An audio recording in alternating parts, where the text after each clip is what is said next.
কদিন আগে একটা ইমেল পেলাম একজন টিনেজ বালকের থেকে, যে কিনা পর্নোগ্রাফিতে আসক্ত। নামবিহীন ইমেল। সে লিখেছে, আমি নিজেকে মেরে ফেলতে চাই, আমি পারছি না বন্ধ করতে। আমি 11 বছর বয়স থেকে এগুলো দেখছি, আমার বাবা মা কিছু জানেন না, আমি এগুলো পড়ি আর কাঁদি। কারণ এই ছিল তো একা নয়, এরকম লক্ষ লক্ষ মুসলিম ছেলে মেয়ের আজ এই অবস্থা। লক্ষ লক্ষ। আমাদের ওদেরকে সাহায্য করতে হবে, যা কিছু পারি তাই করতে হবে। আমরা বর্তমানে বাস করছি চূড়ান্ত নির্লজ্জ এক পৃথিবীতে।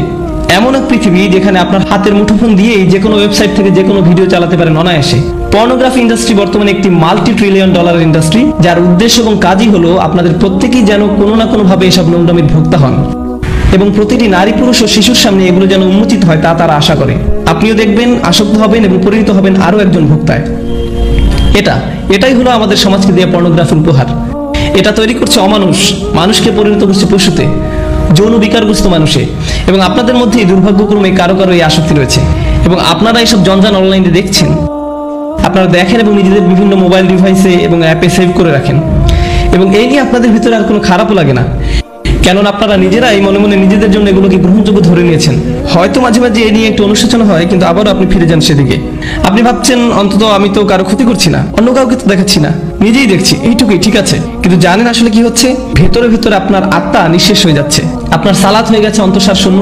সে সময় আপনি একটু চোখের পানি ফেলতে পারেন না, কেননা আপনার হৃদয়ে আল্লাহর ভয় এতটাই কমে গেছে। কারণ হলো ওই সমস্ত নোংরামি যা আপনি দেখে আসছেন তারই ফলাফল। এগুলো আপনাকে পরিণত করেছে একটা মানুষরূপী পশুতে, যার ফলে আপনি এখন আর স্বাভাবিকভাবে তাকাতেও পারেন না। যখন একজন নারী আপনার পাশ দিয়ে যায়, আপনি যেন দেখেন একটা মাংসপিণ্ড হেঁটে যাচ্ছে। আপনার দু চোখ সর্বদাই নিরীক্ষণ করে বেড়াচ্ছে প্রত্যেককে। সারাটাক্ষণ আপনি হা করে তাকিয়ে থাকেন, চেয়ে থাকেন, চোখ নামিয়ে নিতে আপনার রীতিমতো কষ্ট হয়।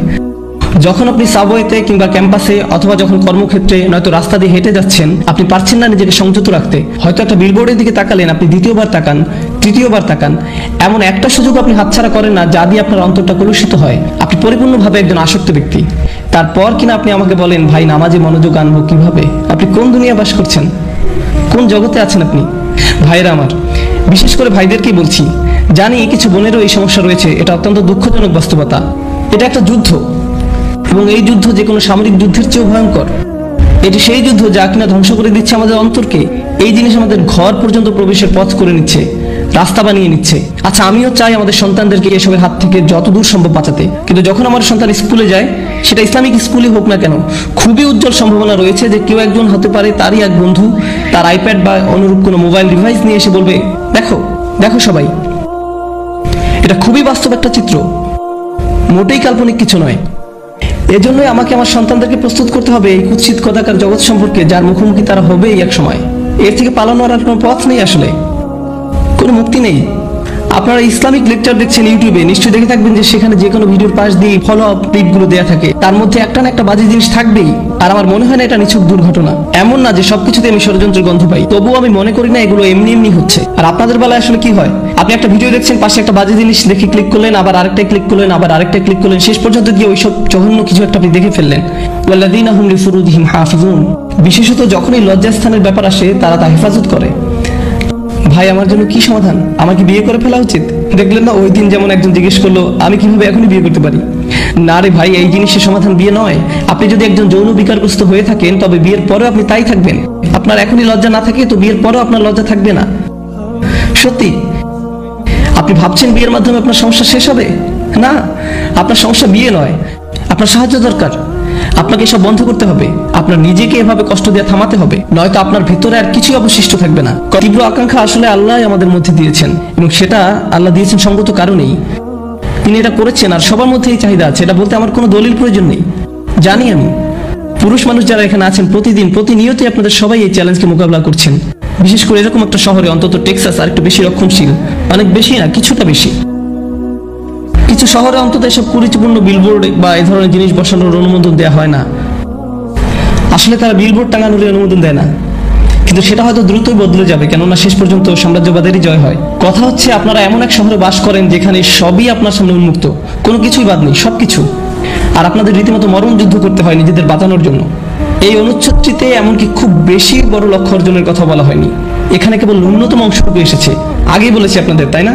এগুলো হলো ন্যূনতম, যা না হলেই নয়। আমাদের ন্যূনতম কর্তব্য হলো যে আমাদের যাবতীয় নির্লজ্জতা, ব্যয়াপনা থেকে নিজেদের বাঁচিয়ে তুলতে হবে, নিজেদের ভেতরে এই প্ররোচনার বিরুদ্ধে যুদ্ধ ঘোষণা করতে হবে। আর আমি জানি আপনাদের কেউ না কেউ আছেন যারা এসব বন্ধ করার চেষ্টা করছেন, তারপর আবার ফিরে গেছেন, আবারও চেষ্টা করছেন, আবার ফিরে গেছেন, বারবার ফেসে যাচ্ছেন এই চক্রান্তে। জানি আমি, অনেকেরই এমনটি হচ্ছে। আপনারা যুদ্ধ করে যাচ্ছেন এর সাথে, তবে হাল ছেড়ে দিবেন না। আর সেজন্য যা প্রয়োজন করুন, কখনো একা থাকবেন না, সব সময় ভালো বন্ধুর সাথে থাকুন। লাইব্রেরি চলে যান আর সেখানে পড়াশোনা করুন। এমন কোথাও চলে যান যেখানে আপনার আশেপাশে আরো মানুষ থাকবে, কারণ আপনি যখনই একা থাকেন শয়তান আপনাকে একা পেয়ে বসে। আর আল্লাহর ভয় যদি আপনার মনে যথেষ্ট না থাকে, তবে অন্তত মানুষের ভয় যদি কাজ হয়, অন্তত নাই মামার চেয়ে তো কানা মামা ভালো। আপনারা জানেন এসব কথা অন্যখানে আমি আগেও বলেছি, বাবা মায়েদের আরো বলছি, যদি আপনার বাসায় কম্পিউটার থেকে থাকে, দয়া করে সেটা ল্যাপটপ না হয়, বাসার ডেস্কটপ রাখুন। আর মনিটরটা যেন বড় হয়। আর এটা নিশ্চিত করবেন কম্পিউটারটা যেন রান্নাঘর কিংবা খাওয়ার ঘরে থাকে, বসার ঘর ব্যবস্থা করবেন না। বাচ্চাদের ঘরে তো নয়, এমনকি আপনাদের সবার ঘরেও না। খাবার ঘরে কম্পিউটার রাখবেন, একদম সবাই দেখতে পাচ্ছে এমন দিকে মুখ করে। তুমি হোমওয়ার্ক করতে চাচ্ছ, করো, মনিটর এদিক ওদিক ঘোরাতে পারবে না। এরাই হলো এই ধরনের মানুষ। আপনার আর আমার সবচেয়ে যে গুরুত্বপূর্ণ সম্পদ, তা হলো আমাদের অন্তর, আমাদের হৃদয়। আর এই নির্লজ্জতা আমাদের অন্তরটাকে ধ্বংস করে দেয়, নিশ্চিহ্ন করে দেয়। সবচেয়ে মূল্যবান যে জিনিসটিকে আমাদের সুরক্ষিত রাখতে হবে, তা হলো আমাদের ঈমান। আর এইসব নোংরা জিনিসগুলো আমাদের ঈমানকে নষ্ট করে দিচ্ছে, আপনাদের ঈমানকে দুমড়ে মুচড়ে ছিঁড়ে ফেলছে। এরকম হতে দিয়েন না আপনারা আপনাদের সাথে। ওয়ালা তাকরাবুজ জিনা ইন্নাহু কানা ফাহিশাতান ওয়া সাআ সাবিলা। এই আয়াতটি কোরআনের সেই অংশ যেটি মহানবী সাল্লাল্লাহু আলাইহি সাল্লামের 10টি বিখ্যাত আদেশের শামিল। কিছু সাহাবী বলছেন এটি হচ্ছে মুসা আলাইহিস সালামকে দেয়া শিক্ষার মূলনীতিগুলোর অংশ। আবার মজার ব্যাপার হচ্ছে, এই আয়াতটি যে সূরাতে, তার নাম হচ্ছে বনী ইসরাইল, ইসরায়েলের সন্তানগণ। যাই হোক, এই বিশেষ আয়াতে আল্লাহ বলছেন, তোমরা জিনা বা ব্যভিচারের নিকটবর্তী হও না, এটি ধারে কাছেও যেও না। তিনি এটা বলেননি লা তাজিনু, তোমরা ব্যভিচার করো না, ব্যভিচার করতে যেও না। তিনি বলেছেন তোমরা এর ধারে কাছেও যাবে না। অন্যভাবে বলা যায়, এটা একটা কাজ এবং অনেকগুলো ছোট ছোট আচরণ যেগুলো কাজটির দিকে নিয়ে যায়। কাজটির একটি পরিধি আছে যা চারপাশে ঘুরতে থাকে এবং আপনি কাজটির ধারে কাছেও যেতে পারবেন না। যেই সংবেদনশীলতা নিয়ে কোরআনের ভাষা আল্লাহ রাব্বুল আলামিন ব্যবহার করেছেন, আমাদেরকে সেই ভাষা বুঝতে হবে, যাতে আমরা আল্লাহর বিজ্ঞতার তারিফ করতে পারি এবং বুঝতে পারি কিভাবে তিনি আমাদের পরামর্শ দিচ্ছেন, যাতে আমরা সমস্যাগুলো উতরে উঠতে পারি। আল্লাহ আযজা ওয়া জাল্লা আমাদেরকে বলছেন, কিছু কাজ আছে যা করা হারাম নয়। আপনি এই কাজগুলোর থেকে আঙুল উঠিয়ে বলতে পারবেন না যে এই কাজগুলো করা ভুল, কিন্তু যখন আপনি এইসব কাজে যুক্ত হয়ে পড়বেন, তখন মহাকর্ষীয় ক্ষেত্রে একটা টান অনুভব করবেন, যেটা আস্তে আস্তে একটু একটু করে আপনাকে অবশেষে হারাম কাজের দিকে টেনে নিয়ে যাবে এবং অবশেষে কাজটা আপনাকে দিয়ে করাবে। আপনারা জানেন, শয়তানের বিষয়ে আমরা একটা জিনিস জানি। আমি লক্ষ্য করেছি যে শয়তান অত্যন্ত দূরদর্শিতা সম্পন্ন। সে একবারে আপনাকে ধরে না, সে আপনার কাছে আসবে এবং আস্তে করে একটু একটু একটু একটু করে আপনাকে পথভ্রষ্ট করবে, যতক্ষণ না পর্যন্ত আপনার চরিত্র নষ্ট করতে পারে। শয়তান আপনার কাছে একবার এসে আপনাকে দিয়ে খারাপ কিছু করাতে পারে না। আপনারা জানেন আদম আলাইহিস সালামের এবং হাওয়া আলাইহিস সালামের গল্পেও, ইনশাআল্লাহ আমরা যখন সেই গল্পে যাব, ওই গল্প থেকে কোরআনের জ্ঞান সম্পূর্ণতা সম্পর্কে আমরা জানবো। যেভাবে শয়তান অগ্রসর হয়েছিল, সূরাতুল আরাফে এটি বলা হয়েছে, শয়তান অবিরাম ভাবে সেটা একবারই করেনি। ধরুন শয়তান আসলো এবং বলল, হেই দেখো গাছটা কি চমৎকার, তাই না? এরপর সে চলে গেল। না না না, সে এমনটা করেনি। সে চরমভাবে নিরন্তর ছিল। সে একটু একটু করে পথভ্রষ্ট করেছিল এবং তাদের মনের মধ্যে এমন এক ধারণা গেঁথে দিয়েছিল, যতক্ষণ না তারা মনে করছিল এটা তাদেরই অভিপ্রায়। আপনারা জানেন, এবং যখন মানুষ শয়তানের কথা শুনতে শুরু করে, এটি একই সূরাতে আল্লাহ বলছেন, ইন্না ইবাদি লাইসা লাকা আলাইহিম সুলতান, আমার বান্দাদের উপর তাদের মানে শয়তানের কোনো কর্তৃত্বই থাকবে না।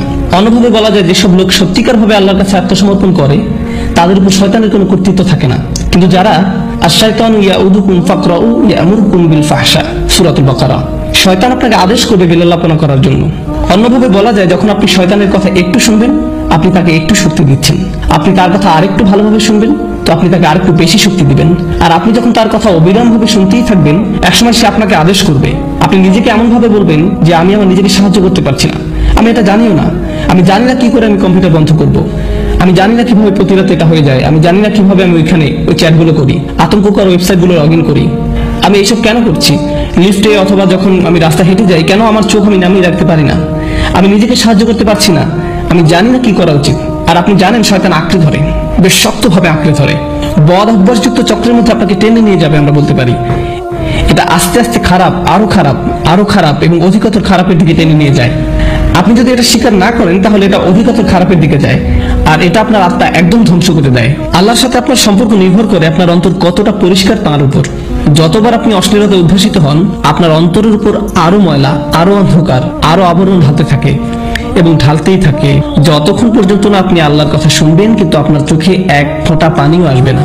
এটা আসবে না কারণ আপনার হৃদয় এতই কঠিনে পরিণত হয়েছে যে আপনি যত অনাবৃত অবস্থা দেখেছেন, যত পাপ করেছেন চোখ দিয়ে সবসময়, আর আপনি এটার গুরুত্বও দিচ্ছেন না। আপনারা জানেন একটা সুন্দর হৃদয় যন্ত্রণাগ্রস্ত হয় যখন অসমীচীন কিছু একটা দেখে যা আল্লাহর নির্দেশের সাথে শামিল নয়। এটা আকর্ষিত হয় না, বরং যন্ত্রণাগ্রস্ত হয়। অবিলম্বে তার বিবেক চাঙ্গা হয়ে ওঠে, অস্থিরতা বন্ধ হয়ে যায়। যখন আপনার এরকম হৃদয় থাকবে, এরকম অবস্থায় যাবেন, আপনি নিজেকে নিয়ন্ত্রণ করতে পারবেন। এগুলোর মধ্যে ভালো কিছুই খুঁজে পাবেন না, আপনার এমন কোনো অনুভূতিই হবে না। আপনার এই অনুভূতিও হবে না যে এটা ভুল। যেটা হবে, আপনি কোনো বোনের দিকে তাকানোর আগে তার আশেপাশে দেখবেন যে অন্য কেউ তাকে দেখছে কিনা, এবং তারপর আপনি ভালো দৃষ্টি নিয়ে তাকাবেন। দেখবেন যে আল্লাহর ভয় একদমই নেই। একমাত্র যে ভয়টা আছে সেটি হলো পাপের ভয়। পাপ ছাড়া আর কোনো ভয় নেই। কি ভীষণ অতিমানবিক অবস্থা এটি। আল্লাহ বলছেন, ইয়ালামু খাইনাতাল আয়ুন ওয়া মা তুখফিস সুদূর। তিনি জানেন চুরি করে তাকানো, একটু এদিক সেদিক তাকানো, তিনি এটা জানেন। আপনার একটু চাহনি, আপনার তাকানোর মানে কি, এবং তিনি জানেন আমাদের বক্ষস্থল কি লুকিয়ে রাখে। আপনারা কি জানেন আমি এই বিশেষ আয়াতটি কেন আলোচনা করছি? তোমরা জিনার নিকটবর্তী হও না, ইন্নাহু কানা ফাহিশাতান। এটা সবসময় একটা অস্থিরতা, বেলাল্লাপনা, অশ্লীল কাজ। ওয়া সাআ সাবিলা, একটা ভয়ঙ্কর পথ। আল্লাহ এটাকে একটা পথ হিসেবে বর্ণনা করছেন, ভয়ঙ্কর পথ। পথে পদক্ষেপ থাকে, ঠিক? পথ মানেই পদক্ষেপ। আপনাকে শনাক্ত করতে হবে আপনি কোন পদক্ষেপ নিচ্ছেন। এই পদক্ষেপ নিতে আপনাকে কি করতে হচ্ছে? আপনারা জানেন প্রত্যেকটা কাজের কিছু প্রক্রিয়া থাকে, কিছু চক্র থাকে। স্কুলের পরে আপনি কয়েক ঘন্টা সময় পাচ্ছেন আপনার পিতামাতা বাসায় ফেরা পর্যন্ত। আপনারা জানেন আপনি কিছু বন্ধুর সাথে ঘুরছেন যাদের কোনো মান নেই। প্রত্যেকটা সময় আপনাকে শনাক্ত করতে হবে কোন কাজগুলো আপনাকে পাপে দিকে টেনে নিয়ে যায়। আমাদের গোড়া থেকে এগুলো কেটে ফেলতে হবে। আমাদেরকে এই পথে গা ভাসিয়ে দেওয়া বন্ধ করতে হবে। ওয়া সাআ সাবিলা। আমার কাছে এই আয়াতের অসাধারণ দিকটি কি জানেন? যেভাবে এটি সম্পৃক্ত করা হয়েছে। এই আয়াতের পরে আল্লাহ তাআলা বলছেন, তোমরা মানুষ হত্যা করো না। ওয়ালা তাকতুলুন নাফসাল্লাতী হারামাল্লাহু ইল্লা বিল হক। তোমরা নির্দোষ মানুষকে হত্যা করো না। আল্লাহ জিনাকে প্রথম অপরাধ হিসাবে উল্লেখ করেছেন এবং হত্যাকে দ্বিতীয় অপরাধ হিসেবে। আপনি কি চিন্তা করতে পারছেন? আপনি মনে করেন হত্যা অনেক বড় অপরাধ, ঠিক? কিন্তু আল্লাহ বলছেন যখন আপনি অন্য মানুষের মর্যাদা লঙ্ঘন করবেন, এটি হচ্ছে ফাহশা। আপনি যখন মানুষকে নিয়ে এভাবে চিন্তা করবেন, তখন আপনি নিজের এবং তার মর্যাদা লঙ্ঘন করবেন। আমরা যদি কাউকে হত্যা করি, আমরা তাকে শারীরিকভাবে হত্যা করি। আপনারা জানেন তার বেঁচে থাকার অধিকার লঙ্ঘন করি, আর ওটা হচ্ছে আত্মার হত্যা, ফাহশা। আর এটি হচ্ছে শারীরিক হত্যা, ফাতর। দুই রকমের হত্যা রয়েছে। তাই আল্লাহ তাআলা আত্মার হত্যার কথা প্রথমে বলেছেন। আমাদের সবার মান এত নিচে নেমে গিয়েছে যে একটা নতুন সিনেমা মুক্তি পেলে আপনি হয়তো অনেকগুলো ট্রেলার দেখে ফেলেছেন আর নিজেকে বলছেন, এখানে মাত্র একটা খারাপ দৃশ্য আছে। ব্যাপার না, এটি একটি PG-13। যেটা আগে PG-13 হওয়ার কথা ছিল, এখন সেটা PG। কাজে সব জায়গায় অশ্লীল দৃশ্য। এবং যে আত্মার মূল্য আমরা হারিয়ে ফেলেছি তার প্রতি আমাদের যত্নবান হওয়া উচিত। এটা আমাদের নামাজের উপর প্রভাব ফেলছে, দোয়ার উপর প্রভাব ফেলছে, আমাদের চরিত্রের উপর প্রভাব ফেলছে, এটা আমাদের পরিবারের উপর প্রভাব ফেলছে, এবং আমরা গুরুত্বও দিচ্ছি না। আমরা মনে করি এটাই জীবন, আমাদের সময়ের সাথে তাল মিলিয়ে চলছি। ঠিকই আছে, সবাই একই কাজ করছে, আমরা কি করতে পারি? তাই আপনি যেসব ছবি ফেসবুকে পোস্ট করছেন তার গুরুত্ব দিচ্ছেন না। আমি ফেসবুক ব্যবহার করা বন্ধ করে দিয়েছি। আমি বলছি না যে ফেসবুক ব্যবহার করা হারাম, আমি ব্যক্তিগতভাবে এটা ব্যবহার করতে পারছি না। আপনারা জানেন আমি এটা ব্যবহার করি না। আমি সামাজিকীকরণের জন্য কিছু একটা পোস্ট করলাম, কোনো ঘোষণা কিন্তু কিছু একটা শেয়ার করলাম, কিন্তু কিছু জিনিস দেখে আমি খুব মর্মাহত হয়েছি যে আপনি কিভাবে এটা করতে পারেন। আপনি একজন মুসলিম এবং কিভাবে আপনি এই ধরনের ছবি পোস্ট করতে পারেন? নিজের মর্যাদা নিজেই রাখুন, নিজের পরিবারের মর্যাদা বজায় রাখুন, নফসকে নিয়ন্ত্রণ করুন। চোখ দিয়ে তাকানো চোখের জিনা থেকে বাকি সব শুরু হয়। অন্য সবকিছু এখান থেকে শুরু, অন্য সবকিছু চোখের জিনা থেকে শুরু। ইনশাআল্লাহ তাআলা আমি আপনাদের সাথে এই বিষয়ে ছোট ছোট টুকিটাকি কোরআন থেকে এই বিষয়ের উপর কিছু সংযুক্ত আয়াতের অংশ নিয়ে আরেকদিন আলোচনা করব। কিন্তু আজকে ইনশাআল্লাহ শেষ যে জিনিসটি আলোচনা করব তা হচ্ছে ফাহশা, যার অনুবাদ হচ্ছে লজ্জাহীনতা, উত্তেজনা, অশ্লীলতা। আরবি ভাষার কিছু নিয়ম আছে যেগুলো একই রকমের, ওয়াহাস এবং ফাহাস। ওয়াহাস মানে হচ্ছে বন্য প্রাণী, ফাহাস মানে হচ্ছে যে বন্য প্রাণীর মতো আচরণ করে। লজ্জাহীনতা এমন একটি আচরণ হিসেবে বর্ণনা করা হয়েছে যেটি বন্য প্রাণীর আচরণের মতো। আল্লাহ মানবকুলকে মর্যাদাবান করেছেন। আদম আলাইহিস সালামের উপর যে শাস্তি দেওয়া হয়েছিল সেটা হলো তার জামা কাপড় খুলে ফেলা হয়েছিল। আমাদের আদি পিতামাতার জামা কাপড় খুলে ফেলা হয়েছিল। এটা আল্লাহর পক্ষ থেকে একটা শাস্তি ছিল, এবং অবিলম্বে তারা বুঝতে পেরেছিলেন যে তাদের উচিত নিজেদের ঢেকে রাখা। তারা সমাজ থেকে নিজেদের ঢাকার শিক্ষা পাননি, সমাজ তাদেরকে লজ্জাহীনতার শিক্ষা দেয়নি। আপনারা জানেন আজকাল আমাদের নৃতত্ত্ববিদরা আপনাদেরকে শেখাবে যে আপনারা জানেন সমাজ আমাদেরকে জামা কাপড় দিয়েছে। এটা একটা সামাজিক যৌক্তিকতা যে আমরা ইতিহাস থেকে জামা কাপড় পরা এবং নিজেদের ঢেকে রাখার শিক্ষা পেয়েছি, কিন্তু প্রকৃতিগতভাবে আমাদের বন্য প্রাণীর মতো থাকার কথা ছিল। আদম আলাইহিস সালাম সমাজ থেকে কিছু শিখেননি, তাকে আল্লাহ বিবেক দিয়েছিলেন এবং যখন তার কাপড় খুলে ফেলা হয়েছিল তিনি প্রকৃতিগতভাবেই তাড়াতাড়ি নিজেকে ঢাকার চেষ্টা করেছিলেন। আমাদের আদি পিতামাতা নিজেকে ঢাকার চেষ্টা করেছিলেন। আমাদের এমন মানুষ হওয়া উচিত যেন আমরা আমাদের নিজেদের ঢেকে রাখতে পারি এবং অন্যদের দিকে না তাকিয়ে অন্যদের মর্যাদা দিতে পারি। যদিও তারা নিজেদের মর্যাদা নিজেরা রাখতে না পারে, তবুও আমাদেরকে তাদের মর্যাদা দেওয়া উচিত, কারণ ওরাও আল্লাহর সৃষ্টি। এবং আমাদের নিজেদের প্রতি সম্মিলিতভাবে মানবকুলের প্রতি বেশি সম্মান বোধ থাকতে হবে, তাদের দিকে না তাকিয়ে যেভাবে এক বন্যপ্রাণী অন্য প্রাণীর দিকে তাকায়। আল্লাহ আজ্জা ওয়া জাল্লা আমাদের আধ্যাত্মিকতা বৃদ্ধি করে দিন। চলতি আত্মিক সমস্যা যে আমাদেরকে চোখ নিচে নামিয়ে রাখতে দেয় না, তা থেকে সুস্থ রাখুন। এবং আল্লাহ আমাদেরকে অসৎ সঙ্গ, ওই অবস্থা, ওই সব কাজে সম্পৃক্ততা যেগুলো আমাদেরকে ভয়ঙ্কর পথের দিকে টেনে নিয়ে যায়, তা থেকে বিরত রাখুন। আল্লাহ আজ্জা ওয়া জাল্লা আমাদের শুদ্ধ সুস্থ আধ্যাত্মিক জীবনের পথ পরিষ্কার করে দেন এবং সহজ করে দিন। বারাকাল্লাহু লি ওয়া লাকুম। আসসালামু আলাইকুম।